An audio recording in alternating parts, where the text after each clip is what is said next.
हमारी संस्कृति, हमारे संस्कार सदा रहें हमारे साथ। सब्सक्राइब करें तिलक। जामवन ठीक कहते हैं कि तुम बल और बुद्धि में हम सबसे बढ़कर बलवान हो। तुम कोई छद्म रूप धारण करके उनके पास जाओ और पता करो वह कौन है, किस अभिप्राय से आए हैं।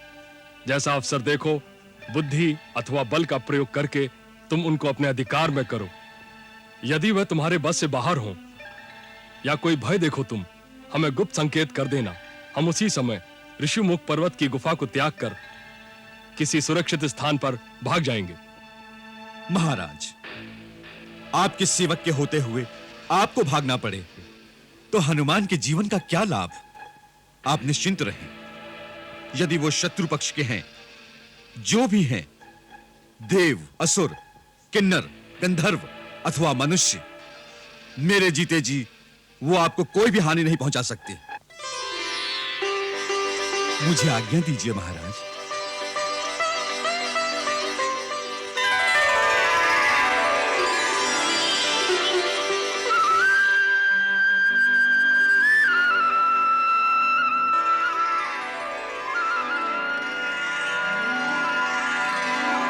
मैं तो जड़मती वानर ठहरा, प्रभु को पहचानने में देर हो गई, किंतु श्री राम तो सर्वज्ञ हैं।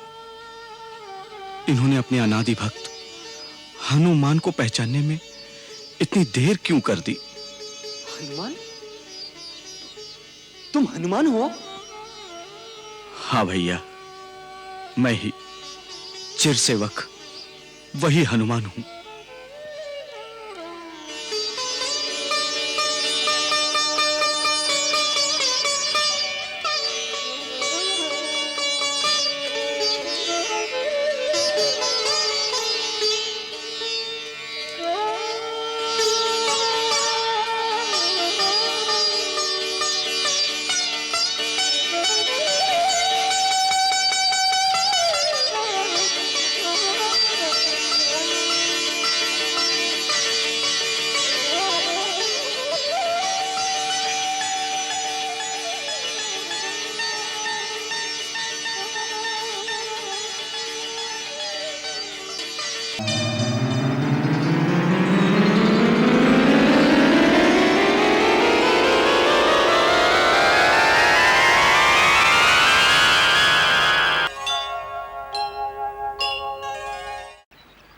लक्ष्मण, इस प्रदेश की सुंदरता देखकर बार बार जानकी की याद आती है।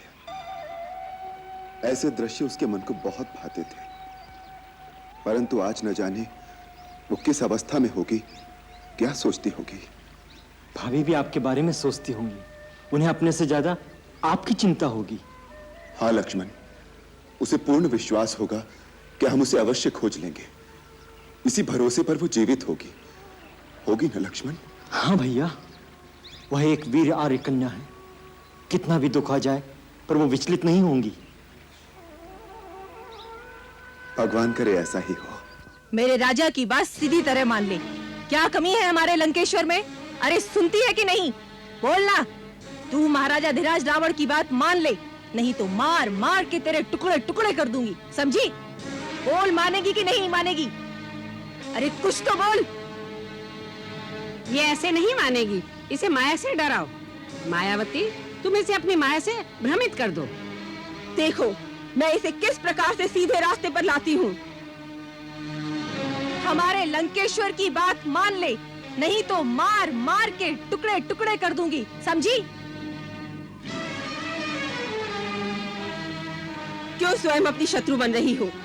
नादानी छोड़ो, महाराज धीराज रावण की शरण में आ जाओ। तुम्हें हर प्रकार का सुख मिलेगा। ऐसा वैभव, ऐसा सुख तीनों लोकों में किसी स्त्री को नहीं मिला होगा जो तुम्हें मिलेगा।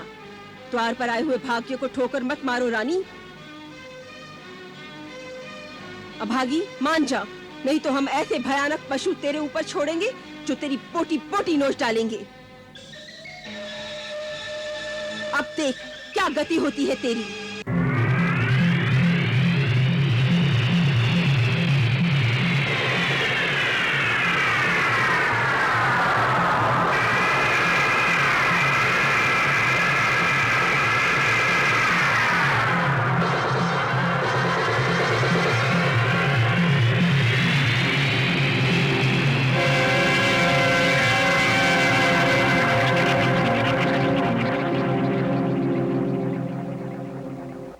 महाराज की जय हो।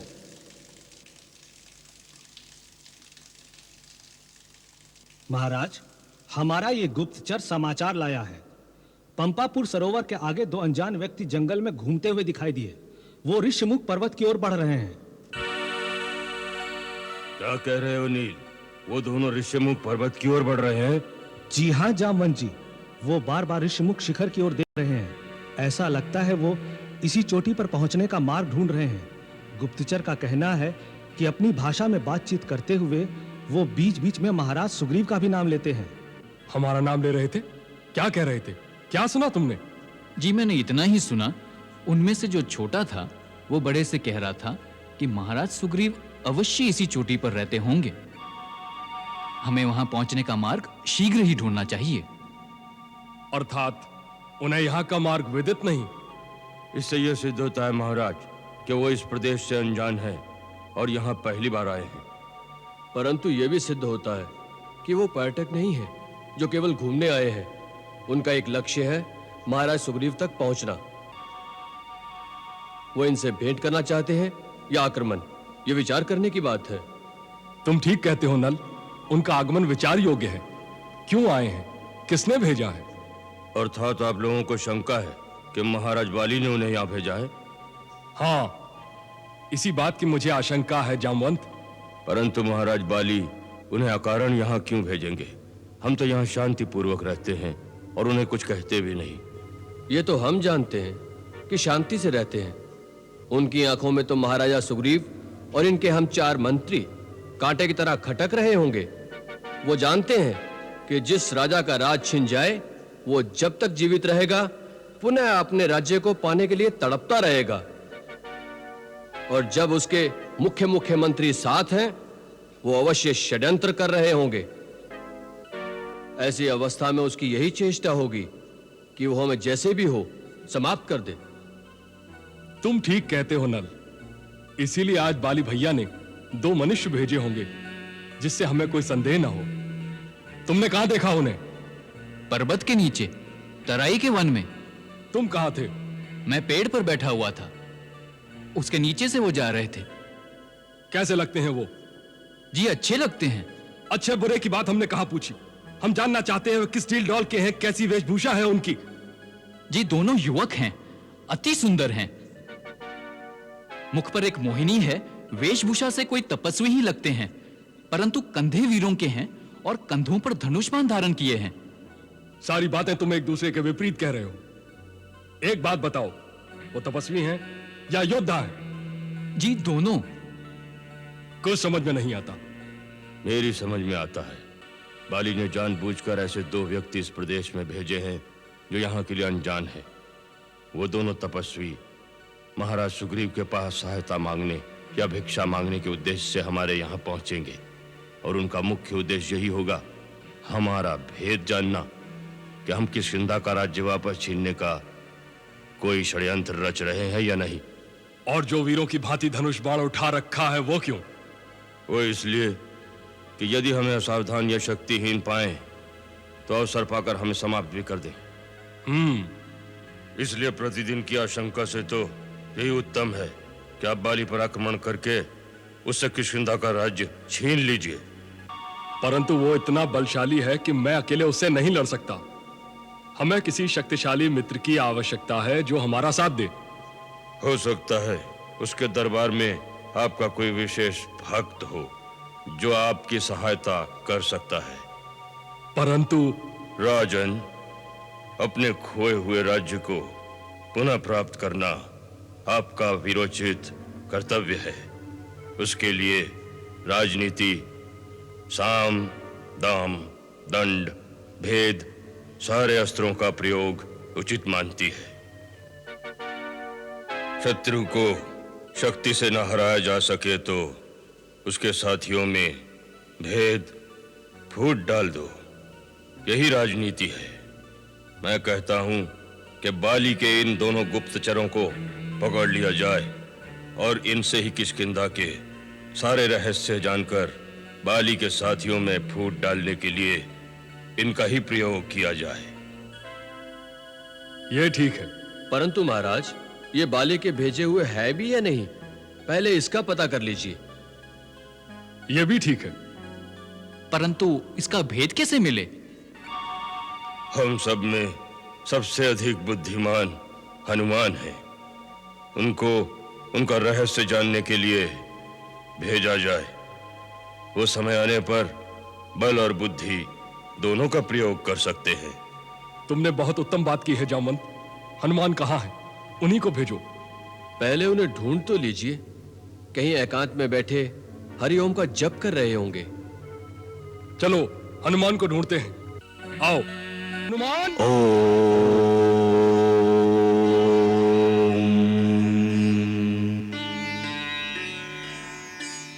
हनुमान जी,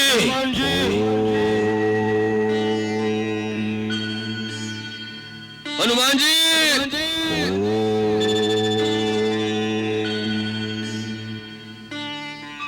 हनुमान जी।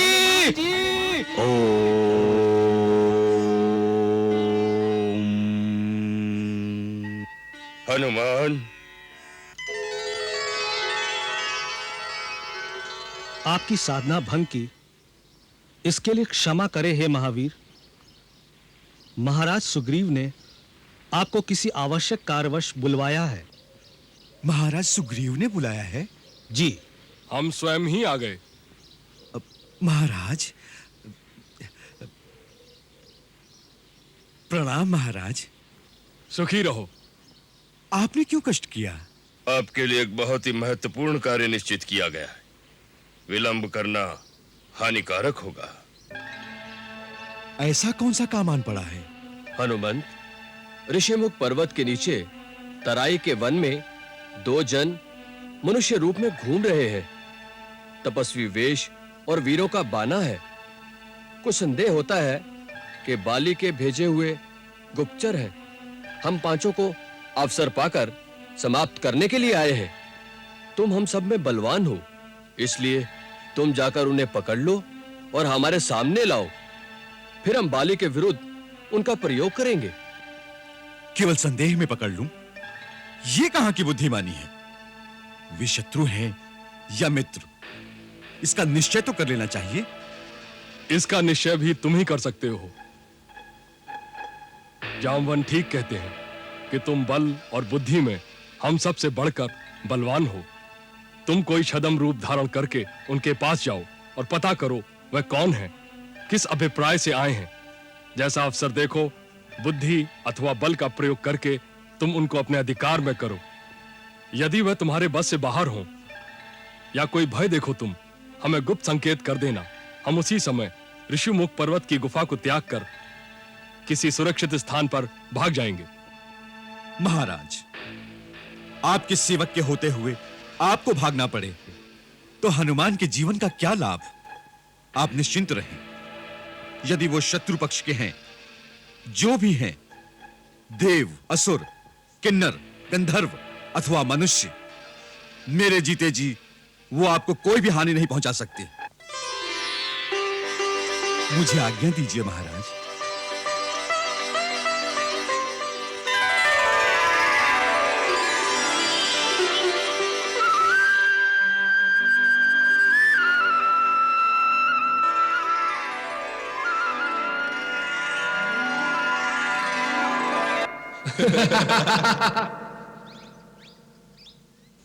भैया, लगता है यही है वो दो पर्वत शिखर। परंतु पहले किस पर जाएं? आगे का मार्ग बहुत दुर्गम दिखता है।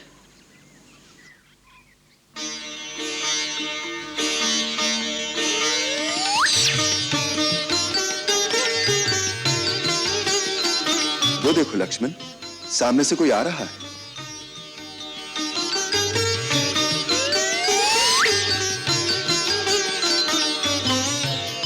देखने में कोई सज्जन विप्र जान पड़ते हैं। आओ इन्हीं से मार्ग पूछें। भैया, मुझे तो ये कोई वेद पाठी पंडित ही लगते हैं, परंतु दुर्गम निर्जन स्थल में ये किस अभिप्राय से आए होंगे? तनिक सावधानी से बात करना भैया, मुझे तो ये असली नहीं दिखाई देते। वन में आने के बाद तुम बहुत शंकालु स्वभाव के हो गए हो लक्ष्मण। अनुभव ही कुछ ऐसे हो रहे हैं भैया। देखिए, वो पंडित महाशय हमारी ओर ही चले आ रहे हैं। प्रणाम विप्रश्रेष्ठ। प्रणाम पंडित महाशय। कल्याणमस्तु, कल्याणमस्तु। आप कुछ पथभ्रांत पथिक जान पड़ रहे हैं। हे ब्राह्मण देवता, आपका अनुमान सत्य है। हम ऋषिमुख पर्वत पर जाने का मार्ग ढूंढ रहे हैं। मम अनुमानम सत्यम अस्ति, मम अनुमानम सत्यम अस्ति। क्या आप हमें बताने की कृपा करेंगे कि ऋषिमुख पर्वत के शिखर पर जाने का मार्ग कौन सा है? किम प्रयोजनम, किम प्रयोजनम? इमा नदी शुभ जलाम शोभयंतो तरस्विनो प्रभ्याम पर्वतेन्द्रो सवयु यौरन भाषित। श्रीमंतो रूप संपन्नो वृषभ श्रेष्ठ विक्रमो एवं मां परिभाषतम कस्माद वै नाभिभाषत। हे विप्रश्रेष्ठ, चतुराई के साथ शिष्टाचार युक्त अपने सुमधुर संस्कृत संभाषण द्वारा आप जिस प्रकार हमारे विषय में जानने को जिज्ञासु हो उठे हैं, उससे हम भी विचार में पड़ गए हैं। क्या आप वास्तव में वही हैं जो दिखाई दे रहे हैं? अर्थात ये कि हमारे छोटे से प्रश्न का उत्तर न देकर केवल हमारा भेद जानना चाहते हैं। महानुभाव, आप अपने रास्ते चले जाइए। जब हम यहाँ तक पहुंच ही गए हैं तो ऋषिमुख पर्वत के शिखर तक भी पहुंच ही जाएंगे। रोषम करोति दोषम। तरुण तपस्वी, रोष त्याग कर केवल इतना बता दें, ऋषिमुख पर्वत पर किसके पास जाना है? वर्षों व्यतीत हो गए, इस पथ पर किसी का आगमन नहीं हुआ। आप क्यों लालायित हैं वहां जाने को? हमारे प्रश्न के उत्तर में एक और प्रश्न। भैया, इनके चक्कर में मत पड़िए, हम अपना मार्ग स्वयं ढूंढ लेंगे। तुम्हारा कथन सर्वथा निरर्थक नहीं, परंतु हम इनकी पांडित्यपूर्ण वाणी से मंत्रमुग्ध हो गए हैं। ये अथर्ववेद, यजुर्वेद, सामवेद के ज्ञाता परम विद्वान जान पड़ते हैं। ऐसे व्याकरण वेदता महात्मा के मन में किसी प्रकार के छल कपट की भावना की संभावना नहीं हो सकती।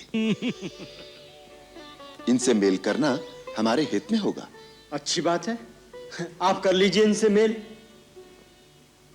बात यह है ब्राह्मण देवता, हमें निर्देश प्राप्त हुआ है कि महाबली सुग्रीव ऋषिमुख पर्वत पर वास करते हैं। हमें उनसे मिलना चाहिए। महाराज सुग्रीव से? वो किसी से नहीं मिलते। आपको कैसे पता? आप उन्हें जानते हैं?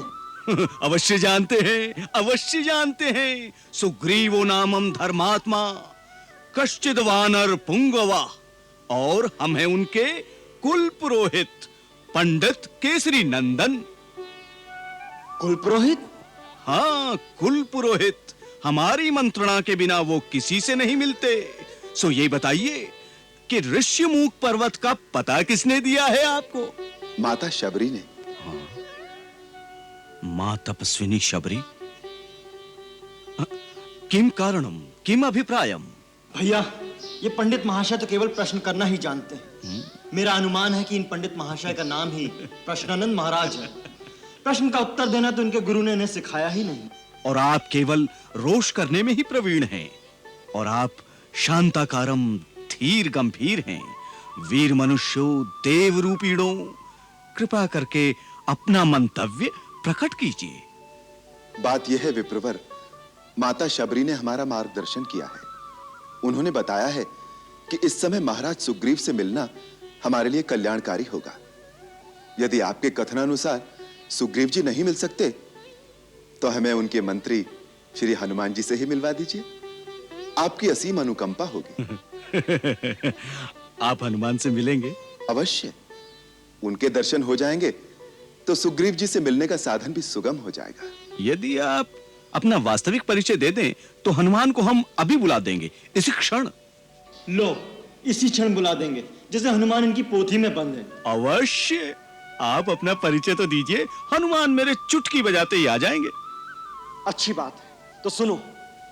हम अयोध्या के परम प्रतापी महाराजा दशरथ के पुत्र हैं। हम वानर राज सुग्रीव से मित्रता करना चाहते हैं। मेरा नाम लक्ष्मण है। ये मेरे ज्येष्ठ भ्राता श्री रामचंद्र जी हैं।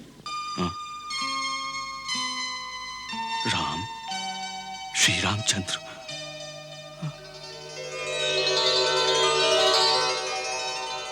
आप स्वयं? हाँ भाई, स्वयं श्री राम यही हैं।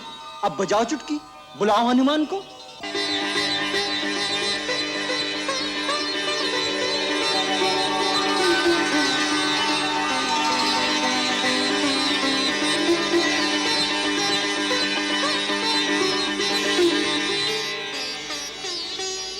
श्री राम, ये क्या कर रहे हैं आप?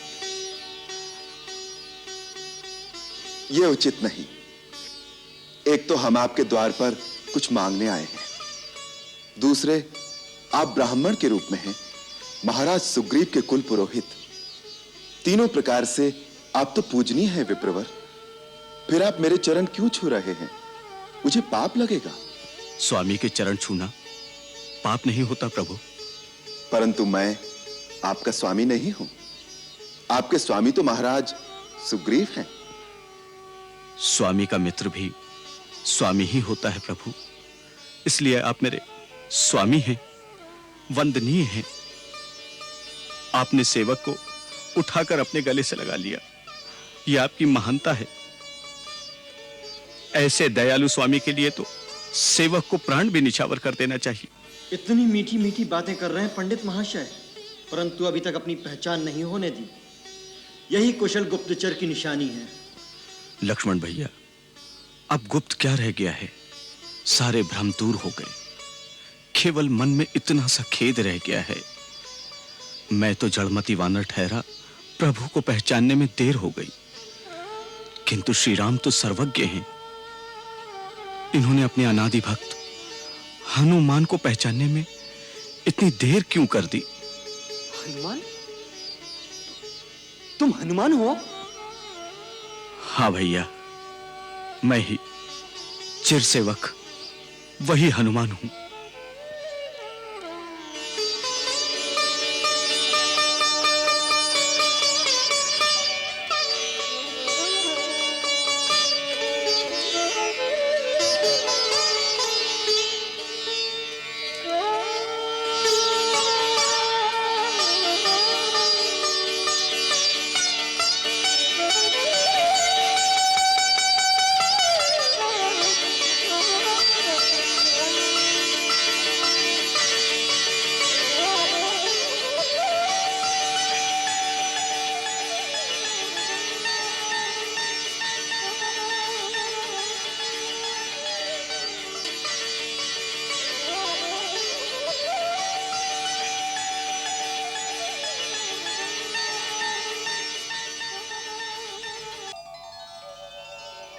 प्रभु अपने सेवक को पहचान नहीं सके, इसमें अवश्य मेरा ही दोष होगा।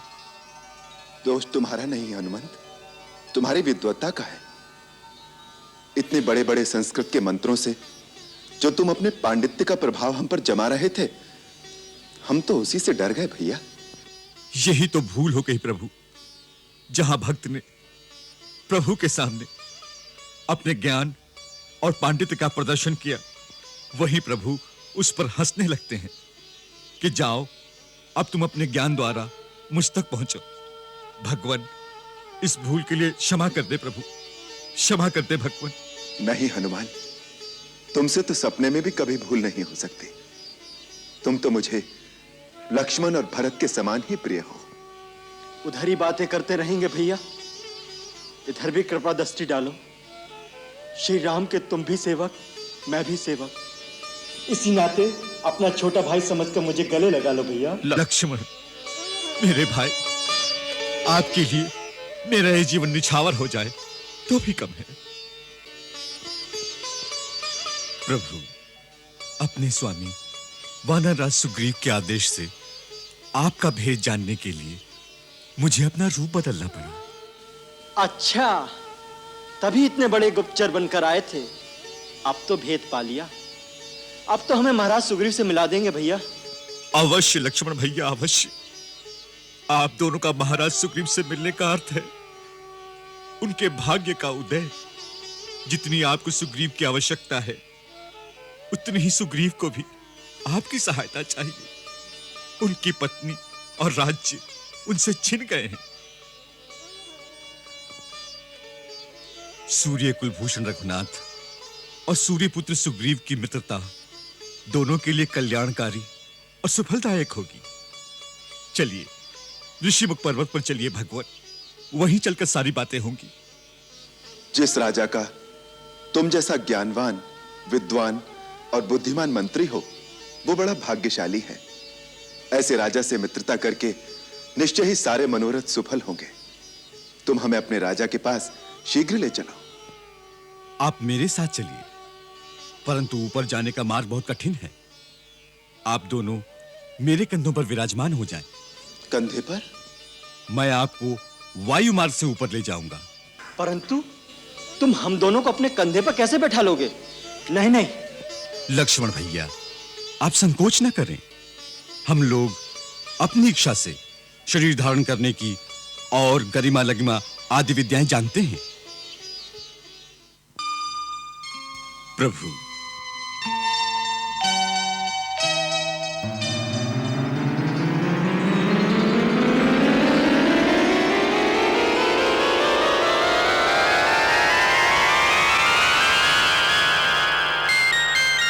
दुर्गम पर्वत मार्ग पे निज सेवक के संग आए स्वामी, भक्त के कांधे पे आन विराजिए, भक्त का मान बढ़ाइए स्वामी।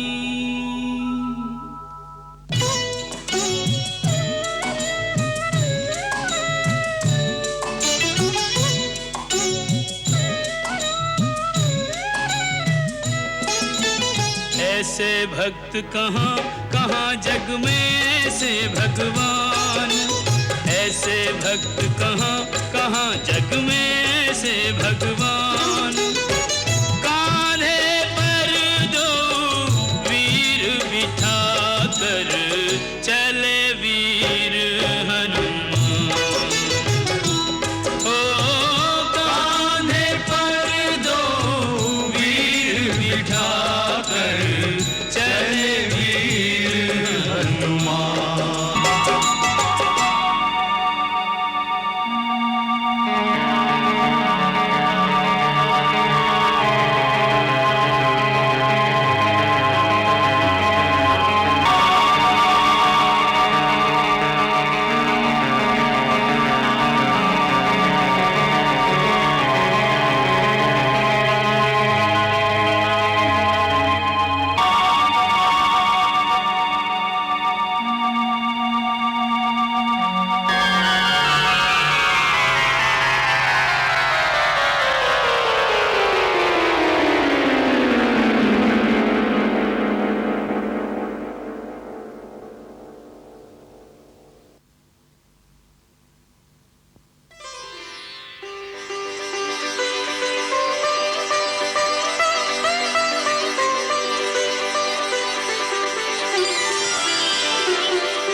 आइए, पधारिए।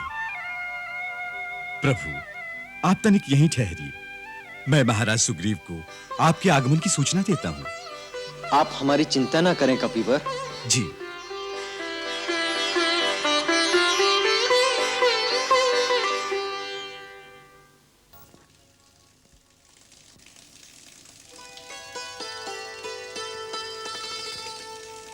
प्रणाम महाराज।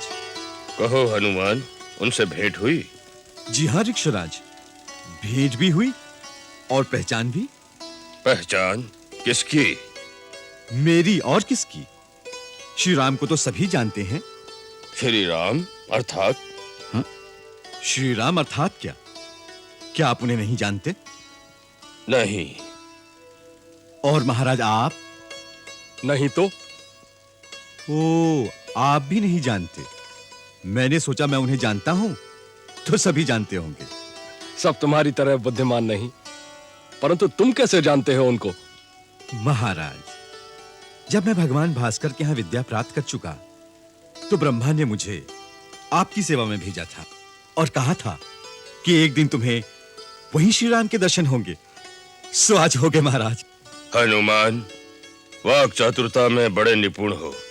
कब से सारी बातें किए जा रहे हो, लेकिन काम की बात अभी तक नहीं की। वो श्री राम जी कौन हैं? वही तो बता रहा हूं। रीक्षराज जामवंत जी श्री राम लक्ष्मण दोनों भाई अयोध्या के स्वर्गीय महाराज दशरथ जी के पुत्र हैं। वो पिता की आज्ञा से वन में रहने आए हैं। वहां से राक्षसों का राजा रावण उनकी भार्या माता सीता को उठाकर ले गया है। उन्हें माता शबरी ने आपका पता दिया है। इस समय वो आपसे सहायता मांगने आए हैं, जिससे आप अपने वानरों की सहायता से उनकी खोज कर सकें। मैं उन्हें अपने साथ ही ले आया हूं। वानरराज, यह बड़ा अनमोल अवसर है।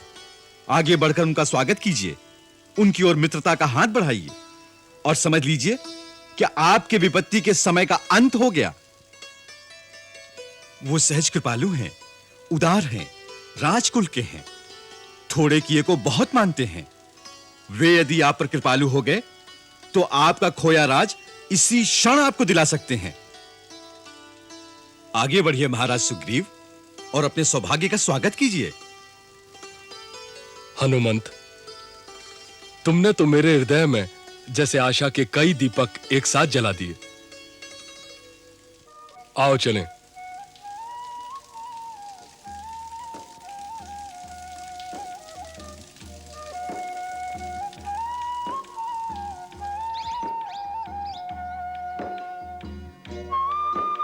प्रभुनाथ, ये है महाराज सुग्रीव और महाराज ये है रघुकुल तिलक श्री रामचंद्र जी और ये इनके अनुज श्री लक्ष्मण जी।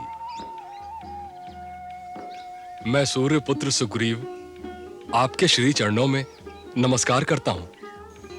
मैं दशरथ नंदन राम महाराज सुग्रीव को प्रणाम करता हूं। आपने एक सिंहासन विहीन को महाराज कहकर संबोधित किया, यह आपके हृदय की विशालता का सूचक है। हृदय की विशालता नहीं, यह हमारे हृदय की अभिलाषा का सूचक है। हम आपको सदा महाराज स्वरूप ही देखेंगे। हम आपके सद्भावना वचनों से कृतार्थ हुए। अब गुफा के अंदर चलिए, हमारे निवास को पावन कीजिए। पधारिए, आइए। पधारिए प्रभु।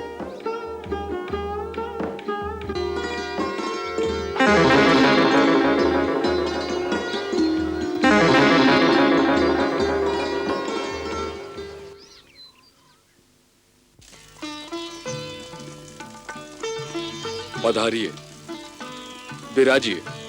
नहीं महाराज, यह स्थान तो आपका है। अब हमारे विशेष अतिथि हैं। फिर भी राजा का स्थान राजा का ही होता है। पधारिए। धन्यवाद प्रभु, फिर भी पहले आप पधारिए।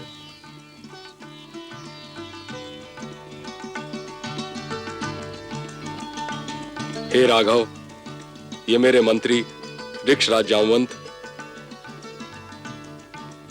नल और नील, हनुमान सहित ये सब लोग बुद्धिमान, वीर और स्वामी भक्त हैं। ये मेरे परम हितैषी मित्र और मेरे मार्गदर्शक भी हैं।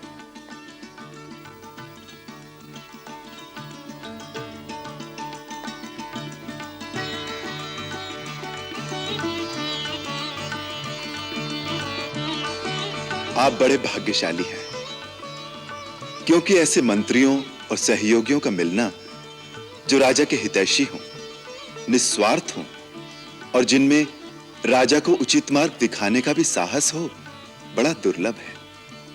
जिसके पास ऐसे मंत्री हों, वो राजा यदि भाग्यवश कभी आपातकाल में फंस भी जाए तो उसके पुनः विजयी होने की पूर्ण संभावना होती है। महाराज, हे रघुकुल नंदन, आपके ऐसे उदार वचनों से हमारा मान बढ़ गया है।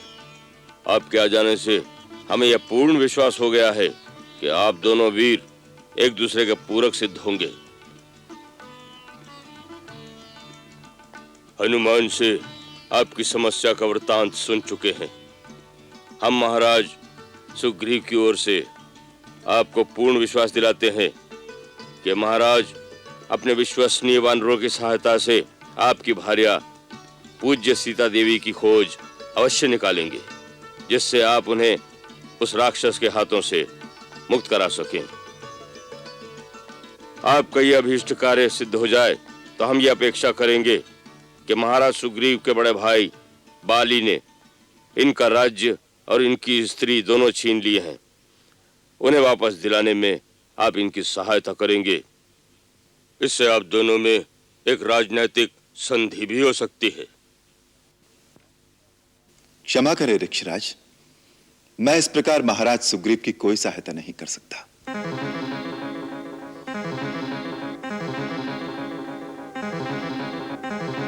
ऐसा तो कोई क्षुद्र व्यापारी ही कर सकता है कि पहले आप मेरी सहायता करें, फिर मैं आपकी सहायता करूं। यह उचित नहीं है। और दूसरी, जो आपने राजनैतिक संधि की बात कही है, सो राजनीति की नींव तो केवल स्वार्थ पर रखी हुई है, और मेरी प्रकृति में स्वार्थ का कहीं स्थान नहीं है। क्षमा करें नाथ, हम अल्प बुद्धि योनि के जीव हैं। हमारी भाषा पर ध्यान न देकर केवल हमारी भावना पर विचार कीजिए। हमारी भावना पवित्र है। हमें वो नाता बताइए जिससे हम वानर और ऋक्ष योनि के समस्त प्राणी आप जैसे महामानव के साथ संबंध स्थापित कर सकें। वो एक ही नाता है ऋक्षराज, जो योनियों, जातियों, लोकों, धर्मों और समस्त ऊंच नीच को लांघकर एक प्राणी का दूसरे प्राणी से अटूट संबंध स्थापित कर सकता है, और वो नाता है मित्रता का नाता।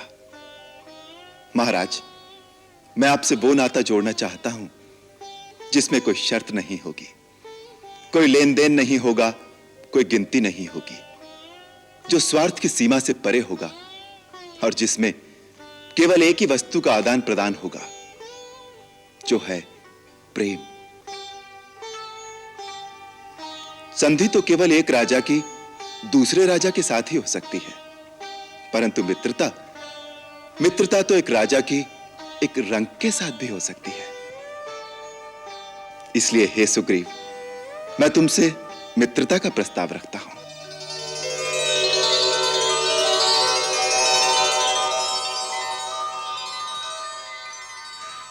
आप धन्य हैं राम। मित्रता एक पवित्र वस्तु है। मित्र ये नहीं देखता कि सामने वाला शक्तिशाली है या नहीं, उसके पास धन या पद है कि नहीं। मित्र वही होता है जो मित्र के लिए बिना कहे ही अपने प्राण तक न्यौछावर कर देता है। महाराज सुग्रीव, आज आपको आपकी चिंता का सागर पार करने के लिए राम की मित्रता रूपी नौका मिल गई है।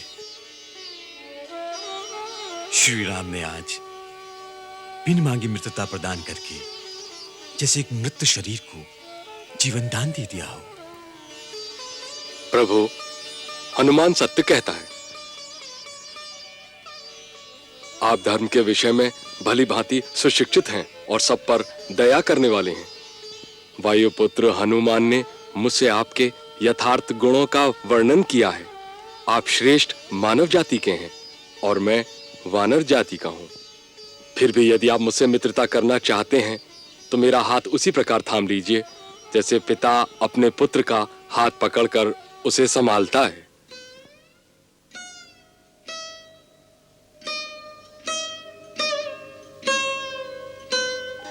मेरा हाथ अपने हाथ में लीजिए ना स्वामी।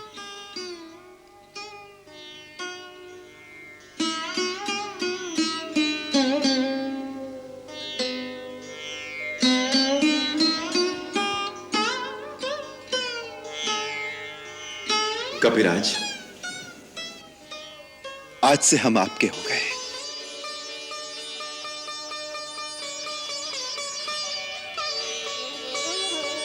हे प्रभु, उठिए।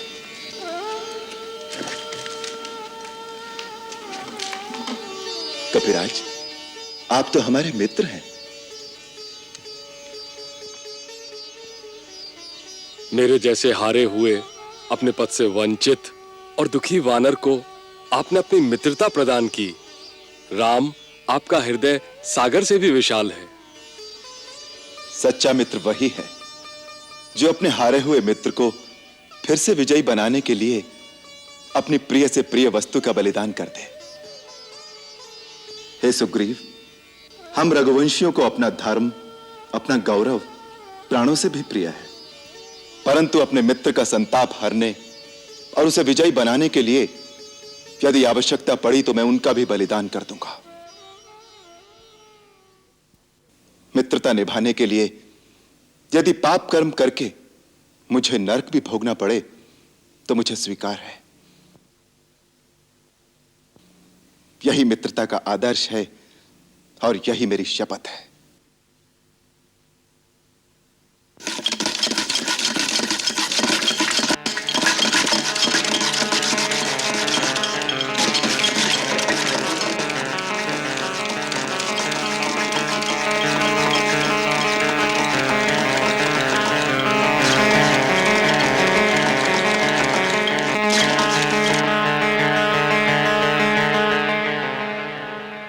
मैं इस पवित्र मुहूर्त को अमर बनाने के लिए अग्निदेव को साक्षी बनाकर लाया हूं।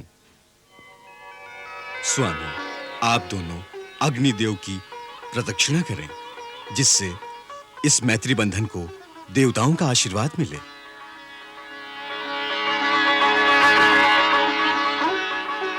कीजिए प्रभु।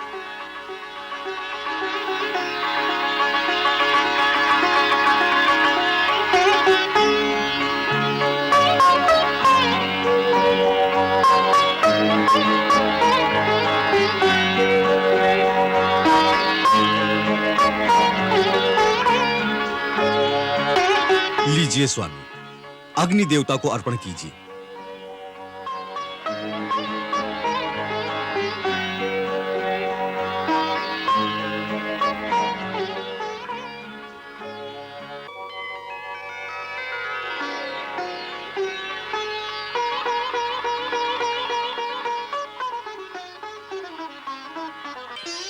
आज से हम दोनों का दुख और सुख एक है। आज से जो कुछ हमारा है वो आपका होगा। सुख, वैभव, साम्राज्य जो आज है, जो आगे होगा, वह सब कुछ हमारी तरह हमारे मित्र का भी होगा। मित्र, हम आपकी भावना के मोल बिक गए। अब मित्र होने के नाते मेरा पहला कर्तव्य है कि मैं आपके सुख बाद में बांटूं, पहले आपके दुख बांटूं। मैं अग्निदेव के सामने आपको वचन देता हूं कि आपकी पत्नी का अपहरण करने वाले बाली का निश्चय ही वध करूंगा और आपको आपका खोया हुआ राज और आपकी पत्नी वापस दिलाऊंगा। मेरे तुणीर में ये तेजस्वी बाण अमोघ हैं। इनका वार कभी खाली नहीं जाता। ये रोष में भरे हुए सर्प के समान छूटते हैं और इंद्र के वज्र की भांति भयंकर चोट करते हैं। हे मित्र, हम भले ही तपस्वी वेश में हों, परंतु हमारे पास क्षत्रिय वृत्ति से उत्पन्न उत्साह और गुरुओं की दी हुई अस्त्र विद्या है। हम उसी उत्साह और अस्त्रबल के भरोसे आपको विश्वास दिलाते हैं कि अब शीघ्र ही उस दुराचारी वाली को मेरे ये बाण अवश्य मार गिराएंगे।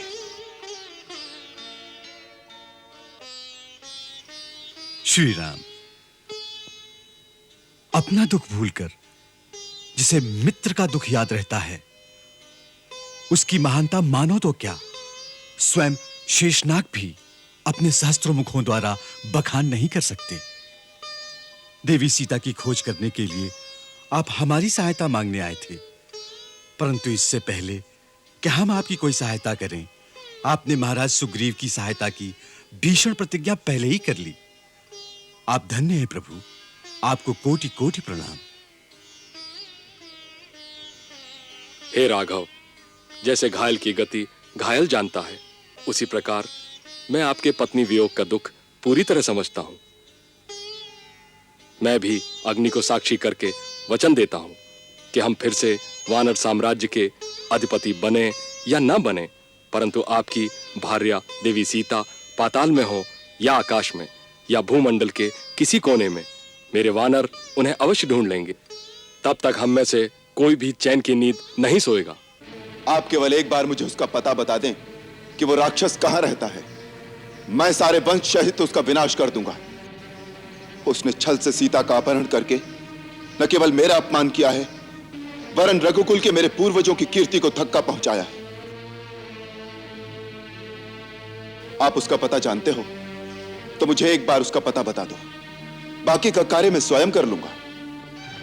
हे राघव, उस पापात्मा राक्षस का गुप्त निवास स्थान कहाँ है, उसमें कितनी शक्ति है, उसका पराक्रम और उसका वंश कैसा है, इन सब बातों को मैं सर्वथा नहीं जानता, परंतु मैं वचन देता हूं कि मैं ऐसा यत्न करूंगा जिससे मिथिलेश कुमारी सीता जी आपको अवश्य मिल जाएंगी।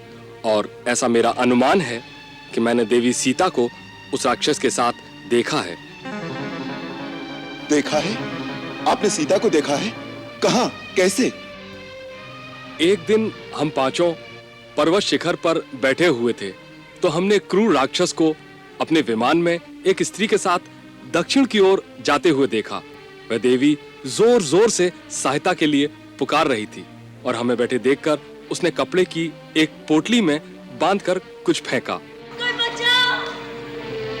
कोई बचाओ!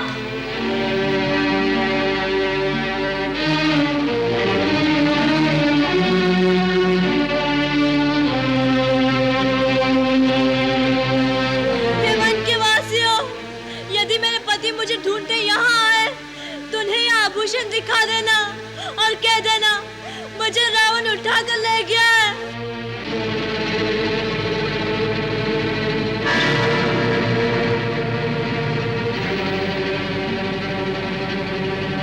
हमने उस पोटली को खोल कर देखा तो उसमें कुछ आभूषण थे। मैं वो आभूषण अभी मंगवाता हूं, आप पहचान लीजिए। हनुमान, वो पोटली ले आओ। जी महाराज।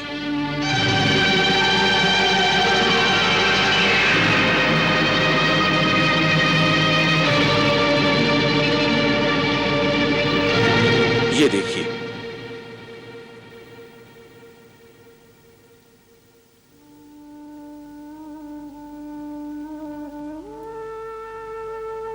ये आभूषण सीता देवी के न हो?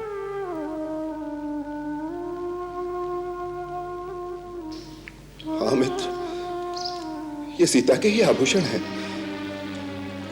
उसने अपनी साड़ी से इतना पल्लू फाड़कर उसमें आभूषण बांधकर फेंके हैं जिससे मुझे उसके मार्ग का पता लगे। लक्ष्मण, देखो, ये सीता के बाजूबंद, ये उसके कर्णफूल। भैया, भैया, ये सीता के ही है ना? भैया, न हम जानामी केवरे, न हम जानामी कुंडले, न बुरे तो भी जानामी, नित्य पादामी वंदनाथ। भैया, मैंने तो भाभी के मुख पर कभी दृष्टि डाली ही नहीं, इसलिए उनके कुंडलों और बाजूबंद को मैं नहीं पहचानता।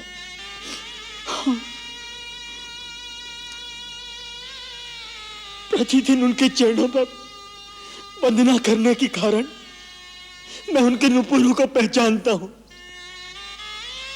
ये निश्चय ही वही नुपुर है जो मेरी भाभी के चरणों की शोभा बढ़ाते थे। हाँ लक्ष्मण, जब प्रातः काल वो पुष्प वाटिका में पुष्प चुनने जाती थी तो इनकी मधुर ध्वनि से सारा वन सचेत हो जाता था।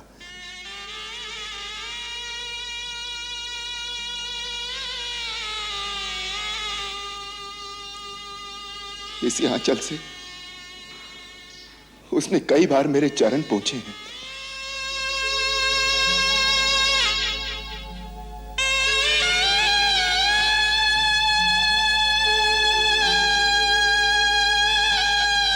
वो मेरा पसीना सुखाती थी।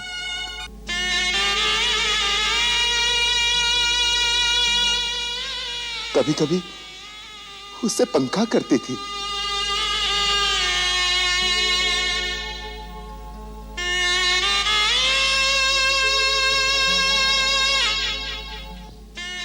प्रातःकाल जब मैं पूजा से उठता था तो इसे चरण पावड़ों की भांति बिछाकर वो मेरी चरण रच लेती थी।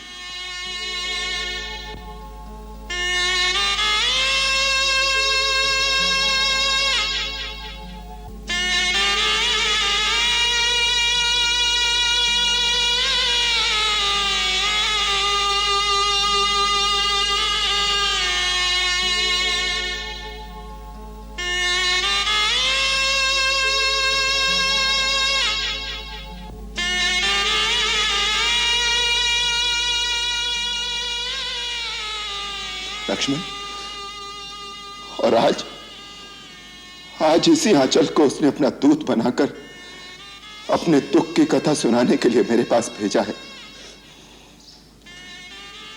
सीते, सीते, मुझे तुम्हारा संदेश मिल गया है। मैं तुम्हें मुक्त करने अवश्य आऊंगा। तू जहां कहीं भी हो, चिंता न करना। तुम्हारा राम तुम्हारी सहायता के लिए अवश्य आएगा सीते।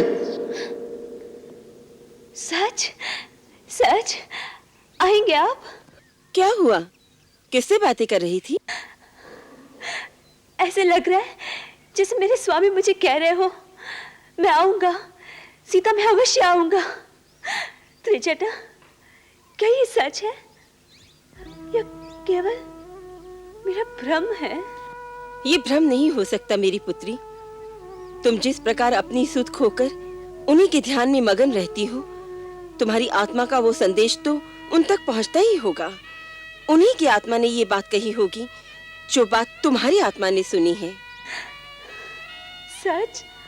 हाँ पुत्री, हृदय को हृदय से लगाव होता है। कहाँ होंगे इस समय? उन्हें मेरा पता होगा भी या नहीं? जटायु मर गए होंगे, फिर मेरा पता उन्हें कौन बताएगा? हाँ, पर्वत शिखर पर कुछ लोगों को देखकर मैंने अपने आभूषण फेंके थे। हो सकता है दोनों भाई उन तक पहुंच गए हो। मेरे आभूषण और मेरे फटे आंचल को तो पहचान ही लिया होगा। अवश्य पहचान लिया होगा। तुम विश्वास रखो, वो अवश्य आएंगे। अच्छा, अब कुछ खा पी लो। थोड़ा अपना ध्यान रखो। कैसी बेसुध की भांति पड़ी रहती हो। कई बार पुकारने पर ही चेतना आती है तुम्हें। मुझे चेतना से क्या काम? मैं तो अपने पति के संग मन ही मन विहार करती रहती हूँ। मैं तो यही चाहती हूँ कि इस पापी की वाटिका का मुझे भान भी न रहे।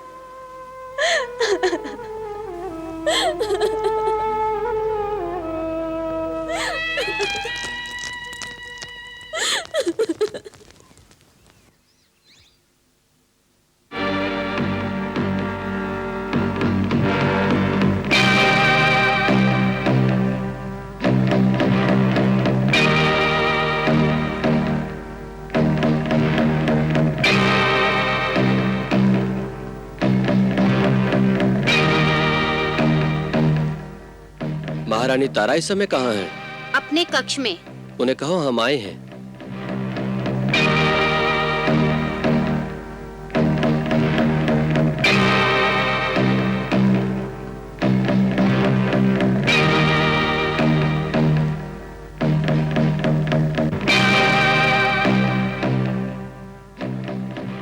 महारानी की जय हो। राजकुमार अंगद पधारे हैं। अच्छा, उन्हें अंदर ले आओ।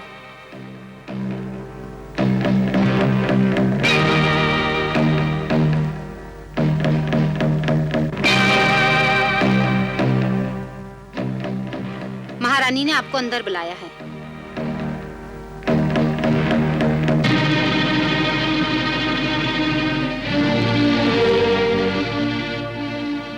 प्रणाम माताजी। चिरंजीवी हो। मृग्या से इतनी जल्दी वापस लौट आए? मैं मृग्या के लिए गया ही नहीं, रास्ते से ही लौट आया। क्यों? ऋषिमुख पर्वत पर एक अद्भुत दृश्य देखकर आपको उसका वृतांत सुनाने चला आया। ऐसा कौन सा अद्भुत दृश्य था? माँ, मैं ऋषिमुख पर्वत पार कर रहा था तो देखा कि हनुमान आकाश मार्ग से आ रहा है। इसमें कौन सी नई बात है? नई बात यह है माता कि उसके कंधे पर 2 सुंदर युवक धनुष बांध लिए बैठे थे। फिर हनुमान उन्हें बाहर छोड़कर गुफा से सुग्रीव काका को बुलाकर लाए। फिर काका ने उन्हें बड़े आदर से प्रणाम किया, जैसे वो कोई बहुत बड़े व्यक्ति हो। फिर काका उन्हें उसी प्रकार आदर सत्कार के साथ अपनी गुफा में ले गए। मैंने सोचा कि मैं आपको सूचना दे दूं, जिससे आप पिताजी को बता दें। ये बहुत अच्छा किया। ये सोचने योग्य बात है कि ऐसे कौन से बड़े आदमियों के साथ सुग्रीव गठबंधन कर रहा है और क्यों? इसमें तुम्हारे पिता महाराज बाली के विरुद्ध कोई षड्यंत्र भी हो सकता है। शत्रु से सदैव सावधान रहना चाहिए। इसी कारण मैं चला आया। परंतु ये 2 युवक कौन हो सकते हैं? हनुमान ने उनका नाम बताया, श्री राम और लक्ष्मण। श्री राम और लक्ष्मण?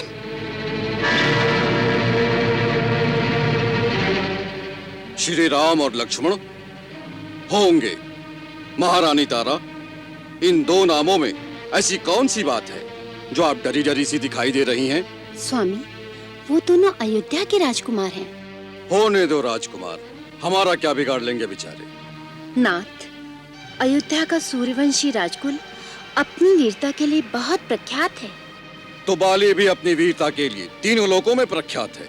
नाथ, शत्रु को कभी निर्बल नहीं समझना चाहिए। हनुमान उन्हें लेकर आया है। सुग्रीव अवश्य उनके साथ कोई षड्यंत्र रच रहा होगा। राजनीति कहती है। देखो तारा, राजनीति हमें ना सिखाओ। ये राजनीति शक्तिहीनों का सहारा है। समुद्र मंथन के समय सागर से जब तुम्हारा प्रादुर्भाव हुआ, उस समय आप हमें इतनी अच्छी लगी कि हमने आपको ग्रहण कर लिया और कोई कुछ नहीं बोला। राजनीति सोचते तो हम आपसे वंचित रह जाते। एक शक्तिशाली वीर की यही राजनीति है। अभी नीति वीति हमें न सिखाओ। हम किसी राजकुमार से डरते नहीं। परंतु सुग्रीव वो तो एक कायर पुरुष है। उस पर हमें क्रोध नहीं, दया आती है। वो हमारा छोटा भाई है, इसी बात पर हमें लज्जा आती है। हमारे साथ युद्ध में वो हमें मार देता या स्वयं मर जाता तो हम उसका कितना सम्मान करते, लेकिन वो एक कायर की भांति दम दबाकर भाग गया। ऐसे कायर से युद्ध करना भी हम अपना अपमान समझते हैं। परंतु स्वामी। छोड़ो तारा, ऐसे सुहाने समय में ऐसी बोधी बातों में समय न गवाओ। इस समय हम संगीत सुनेंगे। जी स्वामी। राजनर्तकी से कहो महाराज याद कर रहे हैं। स्वामी, आप जो कह रहे हैं वो उचित है। फिर भी अपने गुप्तचर को भेजकर हमें ये पता कराना चाहिए कि उन दोनों के साथ सुग्रीव की क्या बातचीत हो रही है, और यदि आपके विरुद्ध कोई संधि हो रही हो तो उसे अभी रोक देना चाहिए। देखो तारा, यदि वो दोनों सुग्रीव के साथ कोई संधि करेंगे तो उसके 2 ही अर्थ हैं। या स्वयं उन्हें किसी सहायता की आवश्यकता है, या वो मूर्ख हैं। मूर्ख? हाँ, मूर्ख। क्योंकि कोई भी बुद्धिमान राजा या राजकुमार किसी ऐसे राजा से संधि नहीं करेगा जो अपने राज्य से ही निकाला गया हो, जिसके पास शक्ति नहीं, अपना सिंहासन नहीं। उसके साथ संधि करना उसके विरुद्ध है। किसके विरुद्ध स्वामी? उसी के विरुद्ध जिसे तुम राजनीति कहती हो।